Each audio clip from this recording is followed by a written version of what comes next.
Lottery അടിച്ചാൽ ജീവിതം വഴിയാധാരമാകും. എങ്ങനെയാണ് പണം ചെലവാക്കേണ്ടത് അദ്ദേഹം കാണിച്ചു. മിസ്റ്റർ റോയിക്ക് ഇപ്പോൾ താങ്കളൊരു ഫിനാൻഷ്യൽ പ്ലാനർ ആണല്ലോ, എങ്ങനെയുണ്ട് ഇപ്പം ഇദ്ദേഹം അനൂപ് ബുദ്ധിമാൻ 3 ഹോട്ടലൊക്കെ തുടങ്ങി അത്യാവശ്യം കുഴപ്പമില്ല പോയിക്കൊണ്ടിരിക്കുക. സാറേ ഇവർക്ക് ഇതിനോട് ഒരു പെട്ടെന്നൊരു പണം വരെയാണല്ലോ, അപ്രതീക്ഷിതമായ ഒരു പണം വരെ. പലർക്കും ഭയങ്കര എക്സൈറ്റഡ് ആയി പോകും. അപ്പൊ എന്ത് ചെയ്യണമെന്നൊന്നും അറിയാൻ പറ്റത്തില്ല അവർക്ക്. പലപ്പോഴും ഇവർ അനൂപ് ശ്രദ്ധിച്ചില്ല. അനൂപ് അത് വളരെ ആലോചിച്ചിരുന്ന് ഫിക്സഡ് ഡെപ്പോസിറ്റ് കൊണ്ടിട്ടല്ലേ, FD-യിൽ കൊണ്ടിട്ട് അതിന്റെ മേളിൽ അടയിരുന്ന് 2 വർഷം ആലോചിച്ച് ഇൻട്രസ്റ്റ് എടുത്താണ് ചെയ്തത്. 2 വർഷക്കാലം അദ്ദേഹം ബാങ്കിൽ ഇട്ടുകൊണ്ടിരുന്നു. പക്ഷെ നമുക്കത് അതിനു മുമ്പ് നമ്മളൊന്ന് കൺസൾട്ട് ചെയ്യാന്നുണ്ടെങ്കിൽ അത് കുറച്ചുകൂടെ ഭംഗിയായ രീതിയിൽ നമുക്ക് അദ്ദേഹത്തിന് പ്രോഫിറ്റ് കൊടുക്കാമായിരുന്നു. ഫീ തരണ്ടേ? അപ്പോ ഞങ്ങൾക്ക് ഫീ ഒന്നും തരണ്ട, ഞങ്ങൾ ഫ്രീ ആണ്.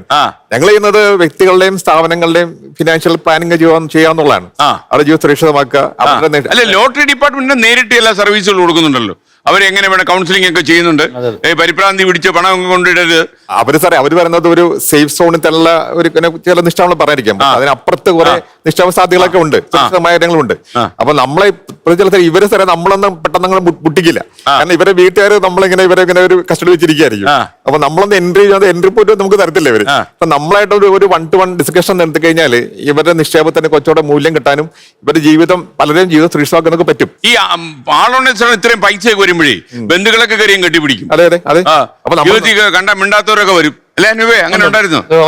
അതെ, നമ്മളൊരു മന്ത്ലി ഒരു റവന്യൂ നമുക്ക് ഇപ്പോഴോ അല്ലെങ്കിൽ പിന്നീട് സമയത്ത് എപ്പോഴും ആവശ്യമുള്ള രീതിയിലുള്ള ഒരു ഫണ്ട് നമ്മൾ ആദ്യമേ ഒന്ന് മാറ്റി വെക്കണം, ഒരു പ്ലാൻ ചെയ്യണം. എനിക്കൊരു മന്ത് 50,000 അല്ലെങ്കിൽ 1,00,000 രൂപ ഭാവി കിട്ടത്തക്ക രീതിയിലുള്ള ഒരു ഫണ്ട്, അത് ഒരു സ്ഥലത്താവണമെന്നില്ല, അത് ഒരു പല രീതിയിലായിട്ട് നമ്മൾ ചെയ്യണം. അപ്പൊ എന്ന് വെച്ചാൽ ഇവർക്ക് നാളെ നാളെ ഈ വരുമാനം ഉണ്ടെങ്കിൽ പ്രശ്നം തീർന്നു. പക്ഷെ ഇതെല്ലാം കൊണ്ട് മിക്കവരും കൊണ്ട് ഉദ്ദേശിക്കുന്ന ഏതെങ്കിലും ലാൻഡിൽ കൊണ്ട് ഇൻവെസ്റ്റ് ചെയ്യാൻ പറയും.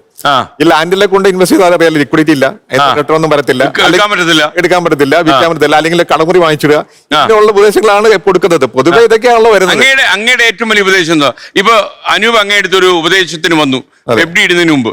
അങ്ങ് എന്ത് ഉപദേശിക്കും? FD ആണോ നല്ല ബെറ്റർ വഴി? ഞാൻ പറയും സാർ, ഞാൻ പറയുന്നത് വെച്ചാല് നമ്മളിപ്പോ അദ്ദേഹത്തിന് 50,000 രൂപ ഒരു മന്ത്ലി ഇൻകം വേണമെന്ന ഒരു എക്സ്പെക്ടേഷൻ കേട്ടോ.